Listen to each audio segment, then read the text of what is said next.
যখনই তুমি কোন কাজে হাল ছাড়বে ভাবছ, একবার মনে করো এপিজে আব্দুল কালাম কি বলেছিলেন।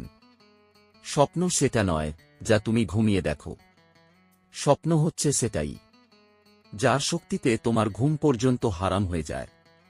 হ্যাঁ, যে স্বপ্ন তোমার ভিতরে আগুন ধরিয়ে দেয়, যে স্বপ্ন তোমাকে চুপ করে বসে থাকতে দেয় না, সেটাই সত্যিকারের স্বপ্ন।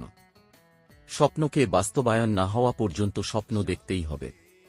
অর্থাৎ হাজার বাধা এলেও এগিয়ে যেতে হবে, হাজারবার পড়লেও আবার উঠতে হবে, কারণ বড় স্বপ্ন কখনোই সহজে পূরণ হয় না, কিন্তু যারা হাল ছাড়ে না, স্বপ্ন একদিন তাদের সামনে মাথা নত করেই দাঁড়ায়। তাই আজ থেকেই সিদ্ধান্ত নাও, স্বপ্ন দেখবে, স্বপ্নের জন্য লড়বে, আর সেই স্বপ্নকে সত্যি করে দেখাবে পৃথিবীকে। তোমার স্বপ্ন তুমি ছাড়া আর কেউ পূরণ করতে পারবে না। শুরু করো এখনই। এরকম নতুন নতুন ভিডিও পেতে চ্যানেলটিকে সাবস্ক্রাইব করে রাখুন।